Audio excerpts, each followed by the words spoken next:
Welcome to Blue Fire's podcast, where we entertain you with tales of famous people you've never heard of. Each week, Steve, Lottie or Linda will guide you through the centuries to shine the spotlight once again on entertainers that history has forgotten. Join us for drama, interviews and the occasional chat over a bottle of wine as we discover that the topics of plague, poverty and overnight stardom are not unique to the 21st century.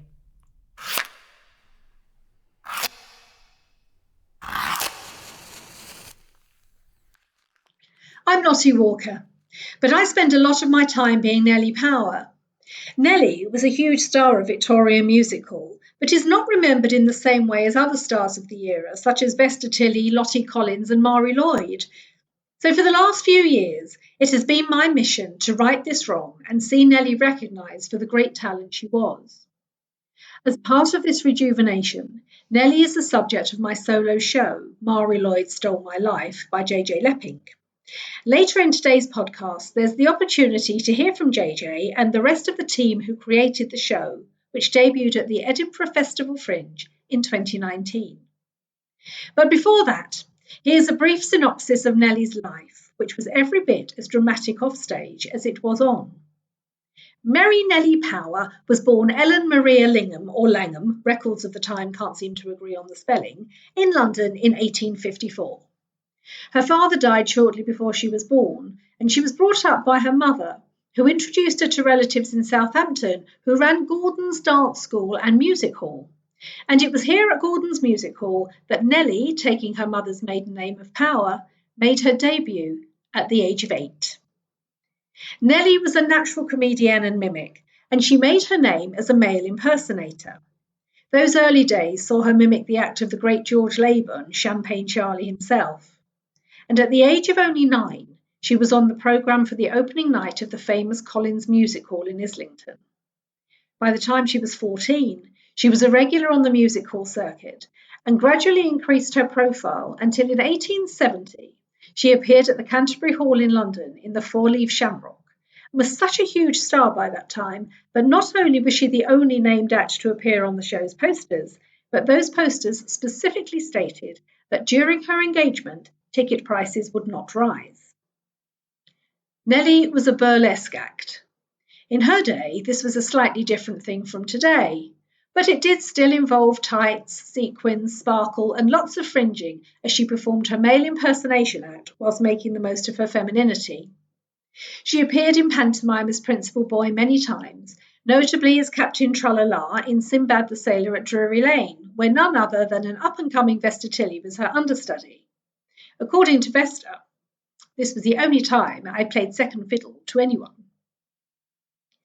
In the man's world of the 19th century, Nelly owned 2 houses, topped the bill at every music hall in London, and also had a large collection of very valuable jewellery.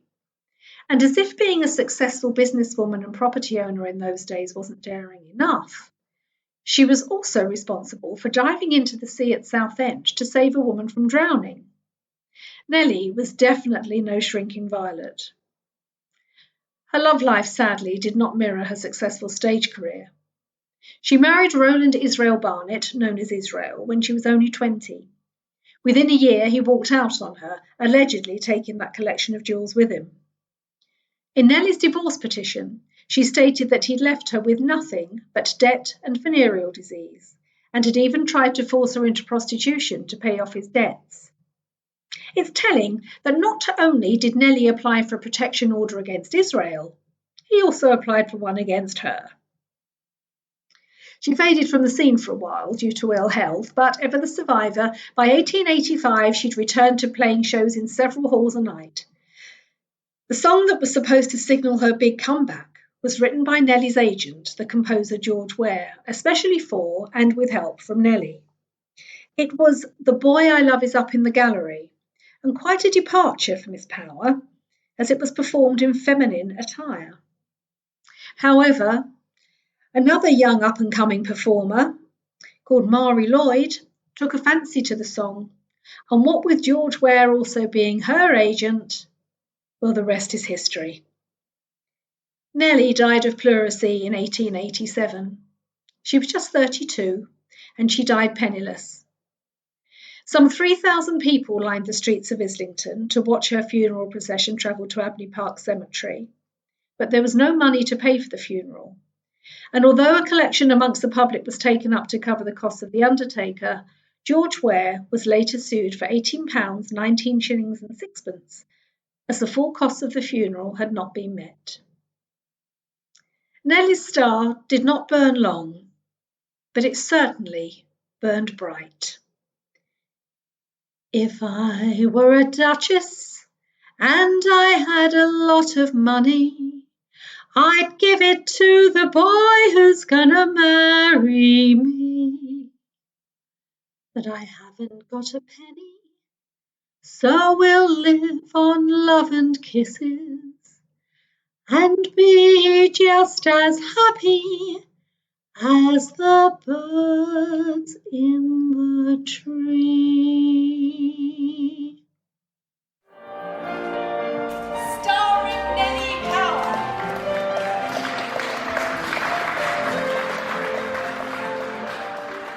So, hello everybody, thanks for tuning in. My name is Linda and it's my turn this week to talk to you about Nelly Power with the team who put together Blue Fire Theatre Productions' show called Marie Lloyd Stole My Life. Marie Lloyd Stole My Life was first taken to Edinburgh in 2019, and with me I have in the room today the writer, Jojo Leppink, the director, Ed Barrett, the costume designer, Zoe Harvey-Lee, and Lottie Walker, who played Nelly Power herself. Welcome, everybody. Hello. Hello. So I'm going to start the ball rolling by talking firstly to Lottie, because this originally sprouted from Lottie's mind, and I wanted to find out from you, Lottie, how did you discover Nelly, and what drew you to her? I discovered Nelly quite by accident. I was doing a presentation for an exam that had to be a 10-minute talk about anything to do with Islington. And because I've got a bit of a background in music hall, I thought, and I hadn't done my homework, I thought the easiest thing for me to do quickly would be Marie Lloyd. So I did a bit of proper research into Marie Lloyd, and I discovered that she wasn't, in fact, the first person to sing The Boy I Love Is Up in the Gallery. She'd stolen it from Nelly Power, who was the first person to sing it.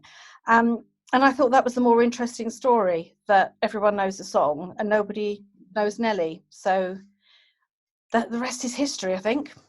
Lovely, lovely. And Jojo, who wrote the play, how much of the play was based on fact? I mean, did you have any documentary evidence you drew on, or?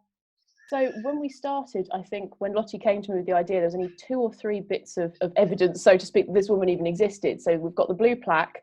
We had an article sort of from the Sunderland Daily Echo and Shipping Gazette, multi-purpose, that was very much a gossip piece about her divorce. And that was pretty much all we had. Later on, we got this fantastic piece of the Illustrated News. I have a real thing about the Illustrated Police News. It's hilarious. So it's this huge picture of Nelly Power pulling a woman out of the ocean and saving a female bather, I think was the wording. It's brilliant. And so from this, we start to get a picture of who she is. Other than that, no one can agree on the spelling of her name. We have multiple accounts of her husband's name. The thing we can seem to agree on is he wasn't a very nice man. He disappeared at the same time as all her money. And then there was a later article as well where her beau, her new man, when she was getting divorced, Freddie from the Rally Club, was caught and fined for punching her ex-husband in the face. So already you're really getting an image of this woman. And in the divorce hearing, you hear that she owned property, which in itself was quite unusual. But she owned multiple properties and she managed to keep hold of them in her divorce. So there was already sort of something there where we went, oh, she might not be your everyday. But that was really it. So yes, we've had lots of freedom, which is great, but trying to fact check anything is really, really hard when we can't even agree how to spell the poor woman's name. So, I mean, my question then, because you've just answered it for me, was there that meeting she had with what we now know as Marie Lloyd, which she was then called Matilda Alice Victoria Wood. Was that factual, or I know the meeting may not have happened, it might be poetic license, but was Marie Lloyd actually called Matilda Alice Victoria Wood? So from what we have, yes, we're quite lucky. Marie Lloyd is a lot better documented. So we've got her original name, Victoria. I can't even say it anymore. Matilda Alice Victoria Wood. You wouldn't think I'd spent ages saying that over and over while I talk the script out to myself. It's probably, well, we've got nothing documented that they met formally, I think, but they were contemporaries. They had some overlap, but unfortunately, I think Marie Lloyd was on the way to the top while Nelly Power was on the way down, which is a little unfortunate. She did have a lot more to do with Vesta Tilley, and we have a lot of accounts that the two of them were contemporaries and were actually in shows together. So that was actually, I think, initially where we were going to go, wasn't it? We were talking more about having Vesta Tilley as the second person, and then we never see Marie Lloyd, but that wasn't as fun. There was something quite fun about bringing your real arch rival into it. Your nemesis. Yeah.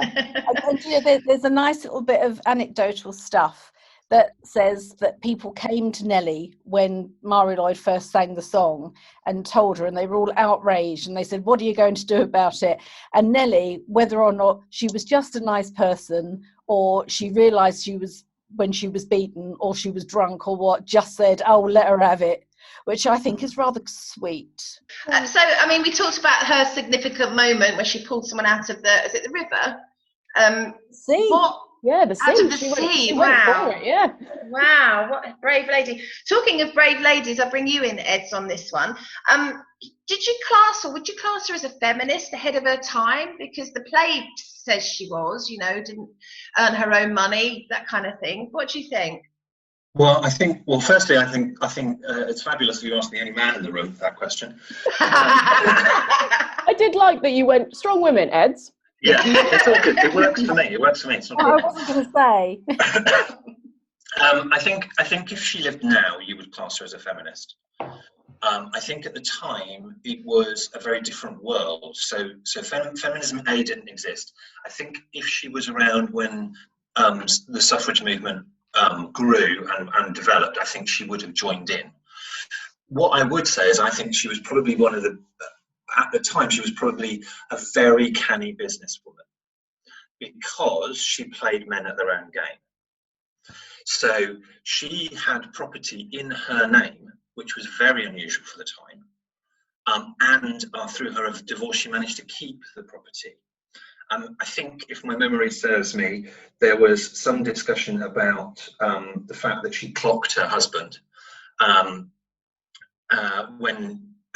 at the time, women did not do that. So I think from that perspective, I think, yes, you would class her as a feminist, but I think more importantly, she was a very clever and very canny woman. She dressed as a man on stage to titillate the men. So there was this idea that she understood that her femininity could be very powerful and very she could control men through that. So I think from my perspective, you know, without being too serious, but you know, effectively, yes, she was a feminist, but only from the perspective of her time. Right. Interesting. I'm going to move on to Zoe now, our very clever costume and designer of the show. So I just wanted to ask you, Zoe, what research did you do around Nelly and your considerations when creating Nelly's outfit? Well, there are not that many images of the time at the time of Nelly, but there are a couple that I took very much to. There's a little card that's in the V&A archive, and it's of her in her she did a lot of panto, and this is when the principal boy really took off, and she's dressed in a little sort of frou-frou number with fringing on it, and that was something that kind of stuck in my mind. And the period, I mean, the Victorian period, particularly the late Victorian period, really benefited from the most amazing developments in technology. There were new dyes, there was the, you know, manufacturing of clothing, and the haute couture business had started in Paris. So this was a lady with a standing to keep up, and she was glamorous, and she was bold. So I was looking at costume plates from that era. There was very fortuitously, quite near where I am in Chertsey, there's a fantastic archive of clothes, and I asked the conservator to take some out for me to actually have a look at. So it was possible to, you know, mix and match these things together to get a look for Lottie in the show. We decided we needed something that was probably day wear rather than a costume she'd wear in the show. And the period clothing was very prescribed. You had outfits for different times of day, for the different things that you did. And sort of the afternoon wear was a nice sort of in-betweeny type of outfit. We didn't want to go the full glamorous evening wear, because Lottie had to wear it to and from the show. Do you remember that, Lottie? I remember it. It's still wet from Edinburgh 2019. I've got rain on.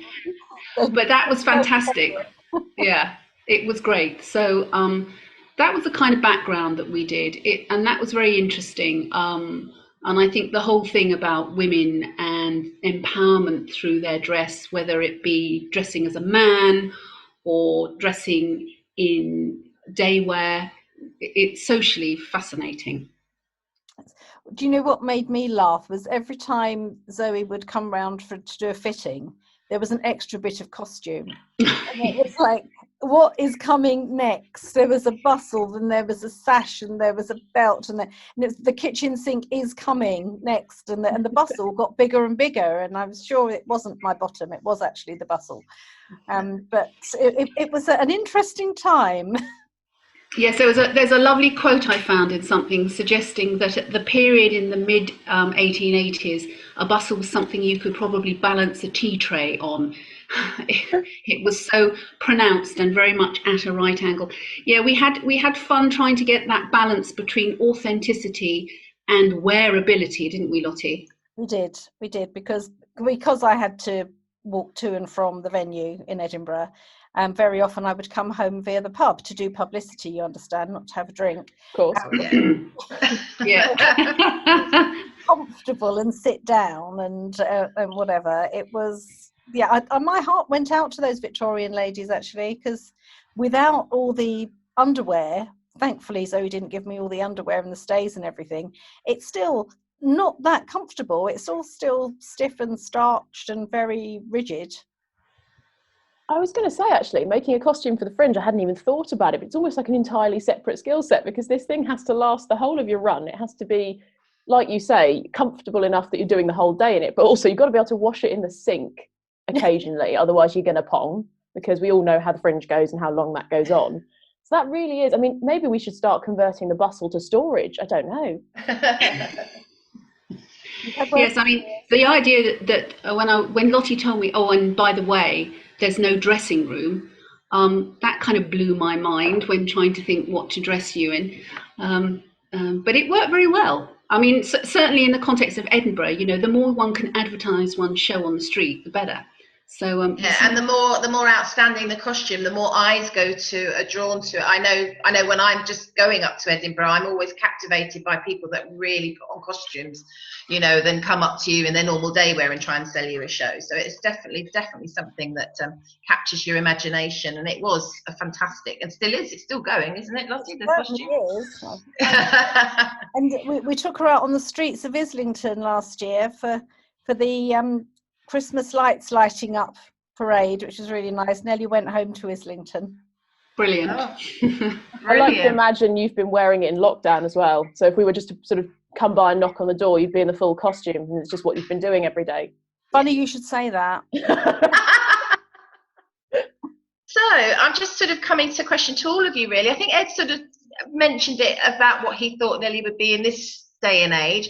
But I mean, what would you think, and this is a question to each and every one of you, what would you think Nelly would have made of the industry now? I mean, what role or path do you think she might have taken if she'd have been born 100 years later? Should we start with you, Lottie? Oh, Lordy.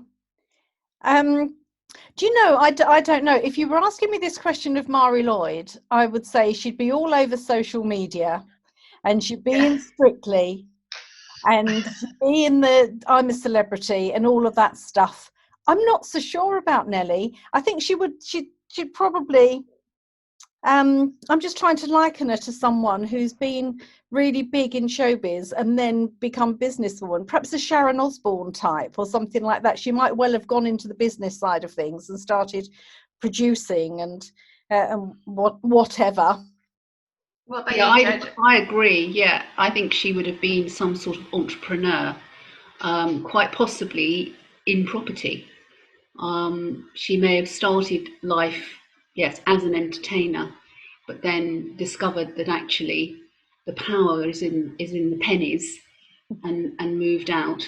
I think, you know, one of the aspects of her career which is touched on in the show is the fact that it gets harder the older you get, and I think it was a very, very tough business as you aged in Victorian theatre. So unfortunately not a lot has changed, but perhaps you have a slightly longer shelf life now. But yeah, I think maybe she'd have exploited her ability to buy well. So I think she was more of. So I think if she was just going to remain within entertainment, I think I would like somebody like Wendy Richards, who started off as a very flirty, you know, not Wendy. Are you being served? Are you being served? Yeah, I've been served. Yes. Yeah. But then moved as she grew into EastEnders and grew and aged, and exploited that part of her life. And I think so. If you look at if she remained in entertainment, I think she would have gone down that kind of path, because going into a soap opera would be a regular income and allow her to do all the other things she wanted to do. Interesting. Definitely a pragmatist. Exactly. It would have been quite funny if she'd sort of stuck it out in entertainment, like you say. I would have imagined she'd have a theatre school for a bit.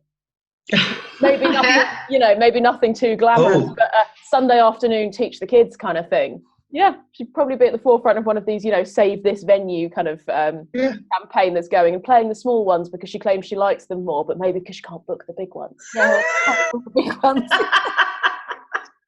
Unfortunately, I don't think her love life would have got any better. No, and she would have been all over the tabloid magazines. I think. Yeah. You know, all the ups and downs of her gruesome men.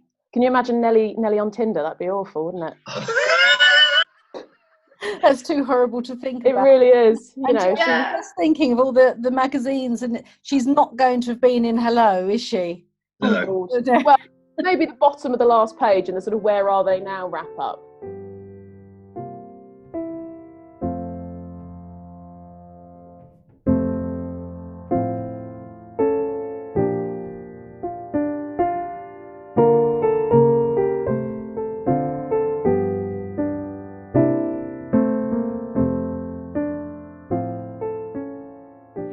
I think one of the nice things was that this was, I mean, Jojo did a huge amount of research, and Lottie, absolute powerhouse of trying to get things moving. But we did hit that wall, didn't we? There was a crisis moment when it kind of, we all kind of said, my God, where is this script going? And we met in the pub. I mean, that's a lovely, lovely thing, isn't it? And just batted around your ideas, Jojo, what you had, what you knew, and sort of tried to match that against Lottie's sort of creative and dramatic strengths. And I can't remember who it was, but I think maybe it was you, Eds, who kind of had an aha moment, and then it just sort of slotted into place. It was almost like magic, and then Jojo just went off and wrote it up, and it was great, wasn't it? It was. It was lovely. And one of the other things actually that everyone who sees the show seems to take away from it is the whole thing about this relationship that Nelly may or may not have had with George Laban, who was Champagne Charlie. Now, I don't know what anybody else thinks. So go on, Eds, what do you think? Do you think that they actually had some kind of relationship? So I would want to stick to what we first talked about, which was no, they didn't. It was much more of a brother-sister relationship and a much more of a sort of kinder more gentle's the wrong word, but do you know what I mean? It's much more of a caring relationship, not a sexual one or a mad, passionate one. I think I got very hung up on the idea that that's the one man that didn't let her down, because if you are doing the research, you see the ex-husband, you see the former boyfriend, you see the father that ditched them, it gets very depressing very quickly, and then her agent sells her down the river as well. And you want there to be one person, and it might just be very naive on my part, but it does seem to read like he's an old pro and he was giving her a hand, and like Ed says, it's a very nurturing relationship by the looks of what we have. Isn't she buried next to him? She is buried next to him. And that this is kind of because as Jojo was saying, no one really knows because so little is documented. It's all supposition on our part, but it's what we do know is that Nelly modelled her first act on George Leybourne's, and we also know that he was a really generous man. There are countless tales of him being kind to up-and-coming performers and stuff. And we know they lived in almost adjoining streets, and they are buried next to each other in a little corner of Avenue Park Cemetery where George Leybourne's family are as well, and Herbert Campbell and a couple of others. So I think it all kind of knits together nicely that we're probably not that far off, but we will never know, will we? It's a nice story. So I think very interesting, Nelly, to me, very much so. I know the play is just brilliant to watch, and just a lovely storytelling thing about someone from history that you may never have heard of. So I think I'd like to thank all of you for coming along to this Zoom meeting, and I hope people who've listened to this have enjoyed it and have enjoyed finding out about Nelly Power, someone you would never have heard of, and find her very interesting, and hope you come see the play when we can get it back out there.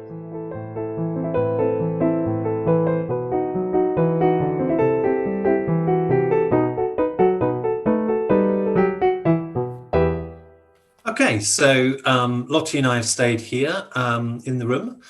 We've been joined by musical director James Hall, who now we're going to talk about how we came up with the decisions around the music that was chosen, both the songs and the incidental music. So let's start with the songs.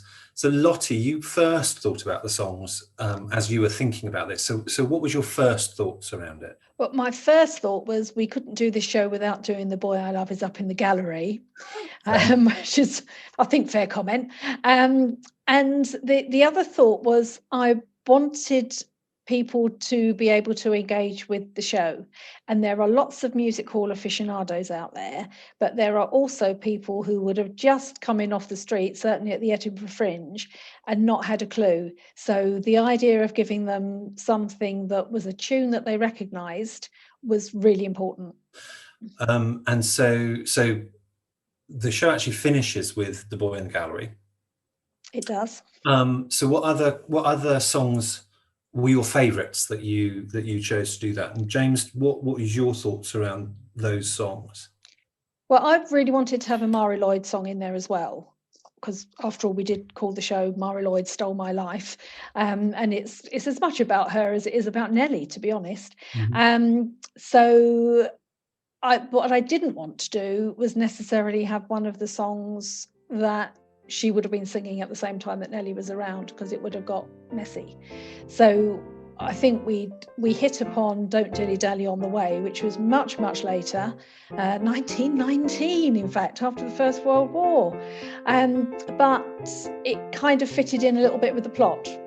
So it was our own jukebox musical, I suppose, wasn't it? It's a jukebox musical of music hall. What about that? I think, as Lottie was kind of mentioning, some of those songs need to demonstrate a flavour of the variety of stuff that she had done, because obviously we have limited resources to find out exactly what she did. A lot of the time it's thinking about what songs are going to help put our story across. And give people a flavour of the kind of stuff that she would have been singing. Well, I think we chose a couple of the George Leyburn songs at various points in the show, didn't we? Yeah. And I think he was a good call, because what is a known fact is that Nelly based her first act on mimicking George Leyburn. So it seemed to make sense that as she was a male impersonator, we would use those. But he wrote good songs. They're famous songs. Man on the Flying Trapeze and Champagne Charlie, of course. Couldn't have not done that. And I think it was you, Ed, who said at every possible turn when we had a choice in music, it was go for the one they all know. Yes.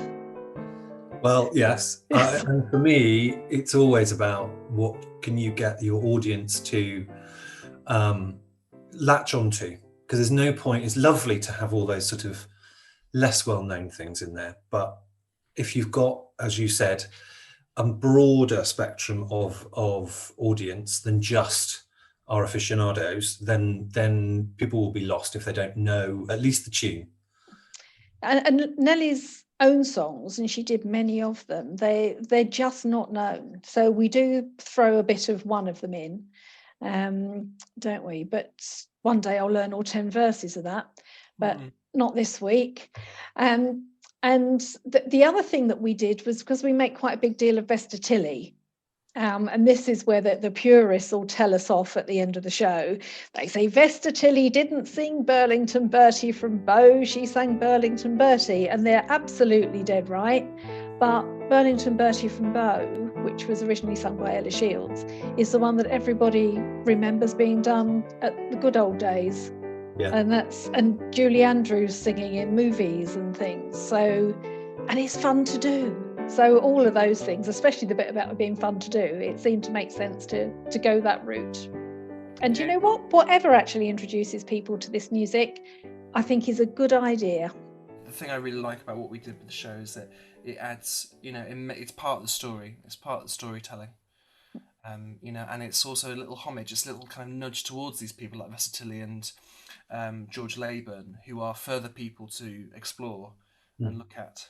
I think the thing for me is keeping the, part of directing was making sure the music was definitely part of the story in some way. So that's why when we talked about doing Don't Dilly Dally, it was at the right point in the story for me. Yeah, no, you're right. Nothing is just in there because it's a good song to wheel out that everyone can join in with. Yeah. And for me, I think, given 45 minutes, you've got to have something that just, we haven't got the luxury of singing for the sake of singing. It has to have a point, which partly is to introduce people to the music, but also partly to keep that thought and that process and that sort of feeling going within the dialogue. Yeah. So it's exactly what James said, really, isn't it? It's all part of the storytelling. It's hopefully it's seamless.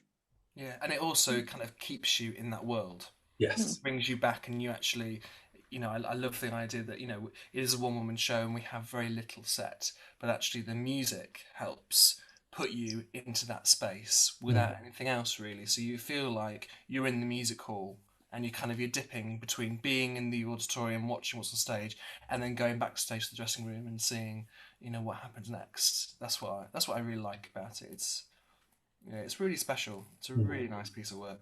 So talking about that, James, you did a lot of work on sort of the incidental music. Yeah.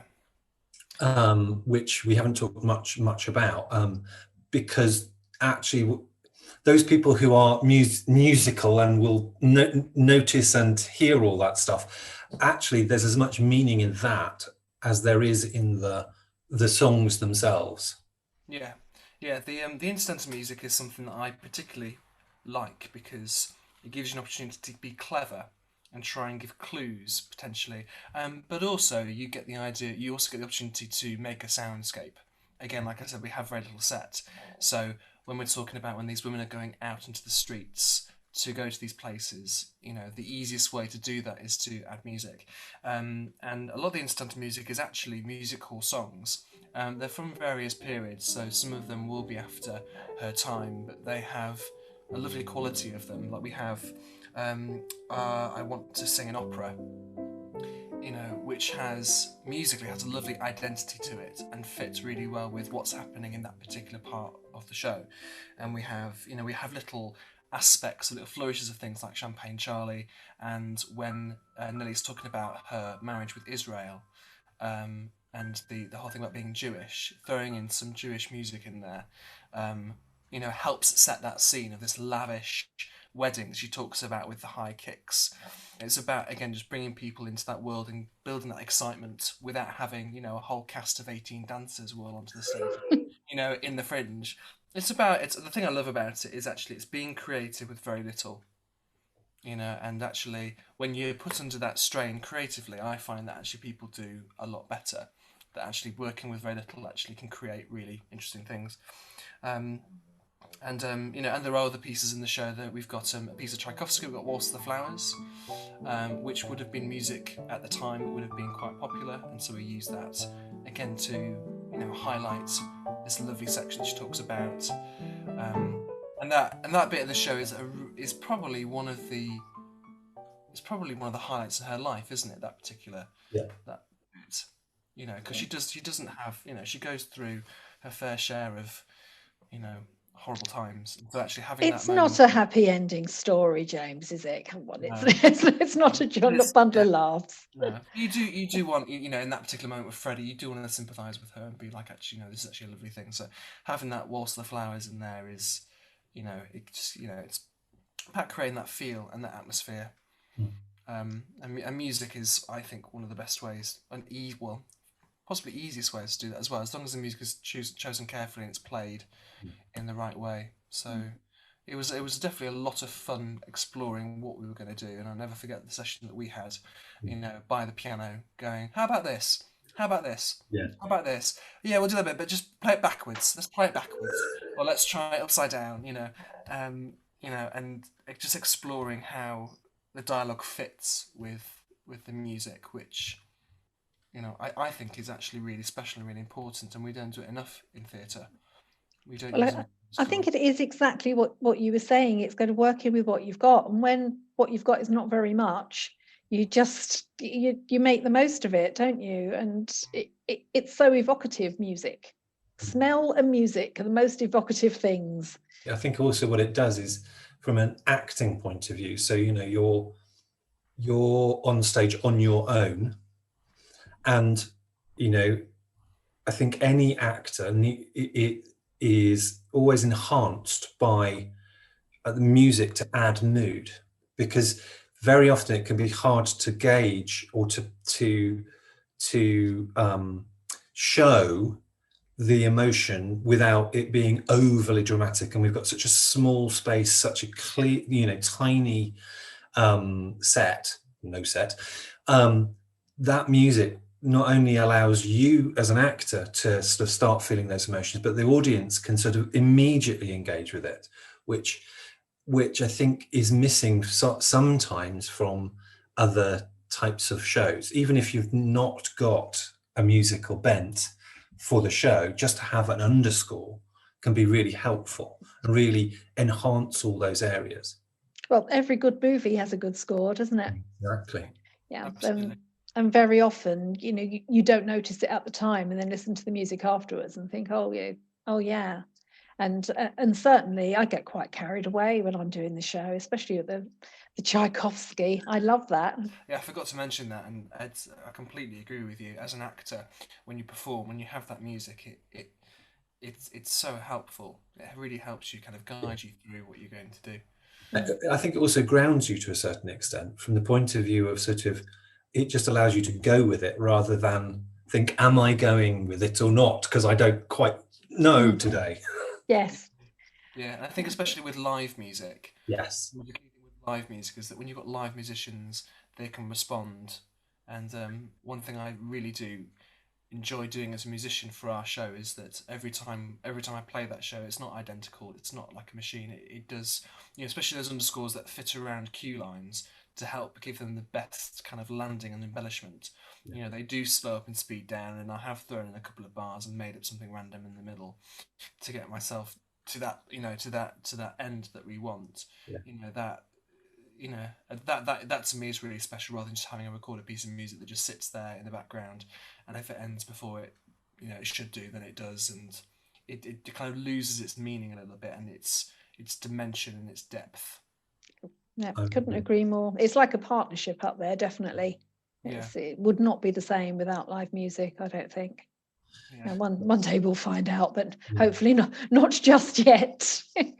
and the other good thing is, I think, if it's not just someone pressing buttons on a recording, if you've got a real person there, then it never becomes intrusive either, because you do know when to pull back and when to sometimes stop, and it becomes instinctive, doesn't it?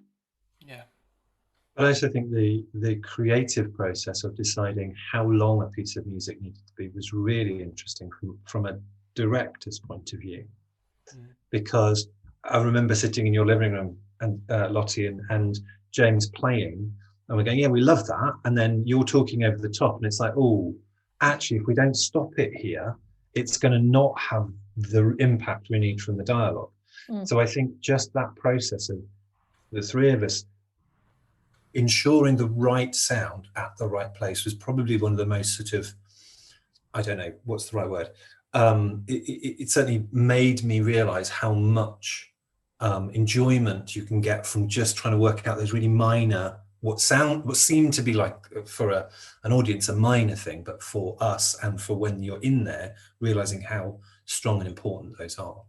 Well, I remember arranging that meeting and thinking, oh, well, we'll be an hour or so, and we'll just make a note and we'll go away and it'll all be done. And I think it was 3 or 4 hours later, and A, we were having so much fun, and B, we suddenly realized it was actually going to really make the difference. It was going to make or break what the show was like.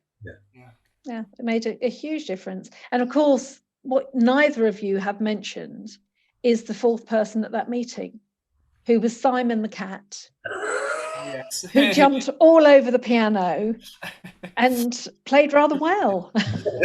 I think, especially with, the score itself, the piano score that we've now kind of compiled for the show, the cue lines are very specific. It's probably one of the most detailed cue sheets I've ever had as a on-stage pianist. But the other thing that I feel the music really, really helps with regards to the lengths is that because it's a one-woman show, it's very easy for that one show to kind of run into one thing, whereas I think with this show it's really important that we feel where the structure is, and we feel those moments of, right, we're in here now, and actually we're moving on to something else, and the music has to help frame these moments, because she goes everywhere from being in she is kind of in the dressing room, but she takes us everywhere, to being outside in the street, to being in the dressing room with little Marie Lloyd, and the music really helps frame that and make it so it's digestible, so you're not just sat there listening to sentence after sentence about this is what I did and this is how I felt and this is where we were and they did this and they did that. The music really helps frame those into little kind of I want to say minuets, but I don't think that's the right word. Vignettes. That's it. Yeah. Can't ask, we've gone all French. But the music really helps with that, which I think, if you're an actor, you should do that anyway, but having the music there really helps. Just kind of put a full stop on that bit and go, here's the next bit. Yeah, and I think part of the reason it helps so much, or I'm so grateful for it rather, in this particular show, is the way the show is structured. Is it's not written chronologically, and that makes it very, very difficult to learn. It also makes it really interesting. It's much more interesting to learn, and it's much more interesting to watch. So I'm not complaining, JJ Leppink, for the next one you do for me, but it is more difficult. So if you've got those little cues, little aid memoirs, and you're going in the right place at the right time, it's really helpful for the audience as well, I think. Okay, so just to finish off, thank you, James, for joining us on to talk about the music, and the final thing to say is thank you, Lottie, for putting all this together, because it's been fun to talk about. Trip down memory lane, isn't it? Exactly. And so we'll look forward to catching up with you all soon.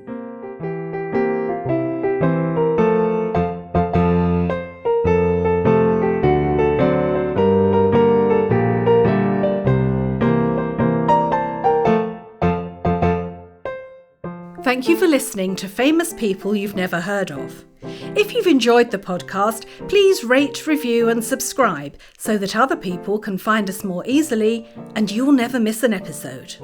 If you'd like to support our work, it's easy to do. Just go to www.patreon.com/Bluefire Theatre. And don't forget to follow us on Facebook, Instagram and Twitter.